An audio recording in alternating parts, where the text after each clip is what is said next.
Okay, thank you very much for having us today.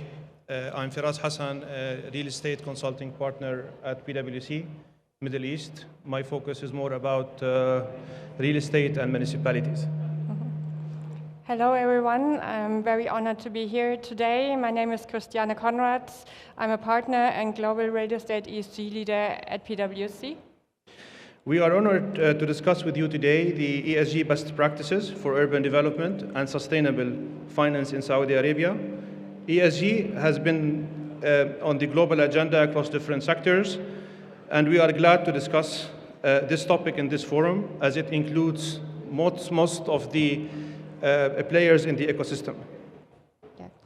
We are very honored to be knowledge partners of the forum, and as English partners, we worked very hard the last couple of weeks to prepare a thought leadership publication. And this report shall guide the participants of the real estate and development industry in Saudi Arabia to embed ESG in their urban development process so that they actually can achieve better results. We are glad to announce that our report will be published shortly after the forum.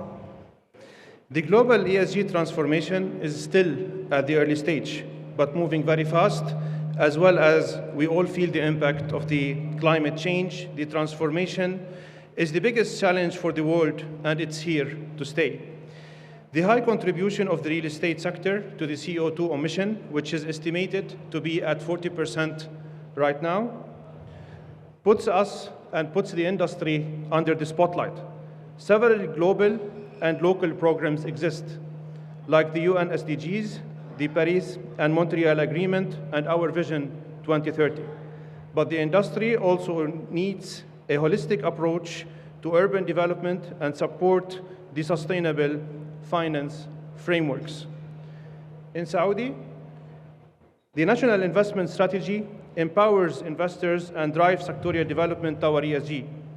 And as we are expecting the FDI contribution to the GDP to become 5.7 by 2030 and the home ownership to become at 70%, this creates a very good opportunity to start embedding ESG. Yeah, we have interviewed several international investors and market participants in the various regions. As you can see on the slide, we have interviewed participants, investors from the US, Canada, the Americas, Middle East, from Asia Pacific, and also from Europe. And the overall sentiment is that the investors are very keen to invest in real estate developments in the Kingdom of Saudi Arabia. And they all mention actually that high ESG standards will make it much more likely to pass the decisions or the approval of the investment committees. On this slide, you see some of the key messages that we've taken from that global sentiment, and there is a big focus on proving the transition towards renewable energy sources for the real estate, as well as many other topics which are already considered as part of our 2030 vision. Mm-hmm. Yeah. And also the investors highlighted that the 4 guiding principles framework will help really real estate developers here in the kingdom to comply with their overall ESG requirements. Working with many international investors, with market players, but also with regulators, with governments, we have developed actually a methodology, the 4 guiding principles, which helps you to achieve your ESG ambitions and really lead the path from strategy to execution. As you can see on this slide, the first principle, it's actually about environmental and social targets. And really, to put it in simple words, the ESG transformation is about a positive impact to the environment and society. So the first principle, which is also called the taxonomy principle, requires a balanced approach to all targets. So, for example, to put it in other words, when you have as a main investment target the goal to create an inclusive community, you might also want to consider environmental standards. The second principle is about a fully integrated life cycle approach. And that actually provides that a life cycle analysis needs to be applied, and the focus should not only be on the respective period, like the construction or planning period or the holding periods, but to have a long-term analysis of the impact. And for example, this implies reducing embodied carbon or a diligent use of materials and resources. The third principle, the principle of materiality, double materiality actually entails two perspectives. The first one, the outside-in perspective, is about doing a risk analysis of the respective programs and to analyze ESG risks like the physical risks and also the transitional risks for the project. The second perspective is actually the inside-out perspective, and it requires to assess or disclose, at least as a first step, the impact the project has on the environment and society. And that actually relates to the concept of internalizing external costs. Last but not least, the fourth principle, the principle of transparency, is like a fallback principle, to say it with other words. And it really refers to that ESG is not only being good at everything, that's almost impossible, but at least to be transparent.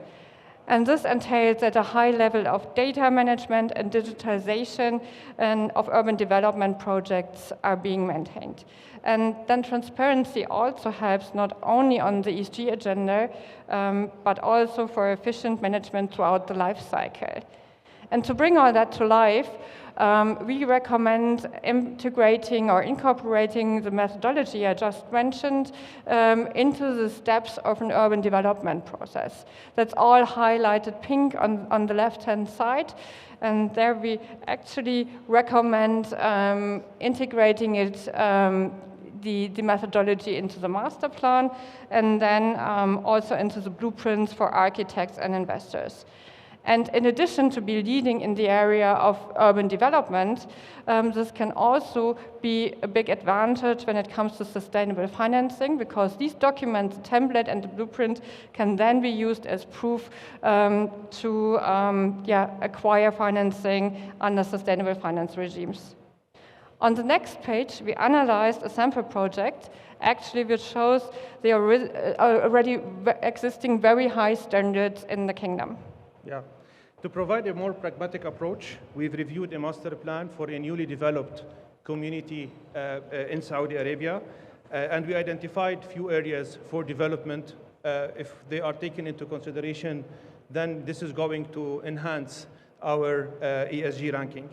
And here it's also worth to highlight that during the review, we deduced that the developments applying the Salmani architecture have a better rating whenever it comes to the ESG requirements, especially on the environmental and social targets.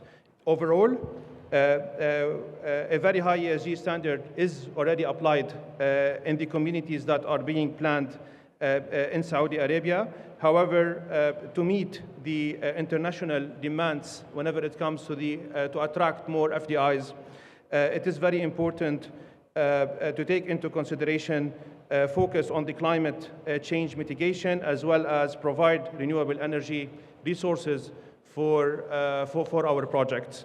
In terms of double materiality, assessment is very much needed. Risk assessment whenever it comes to ESG elements are highly recommended by all the real estate developers, so that we can have better ranking and better consideration for our projects. As a general comment, we have seen KSA already showed high ESG standards, which is not known to the world.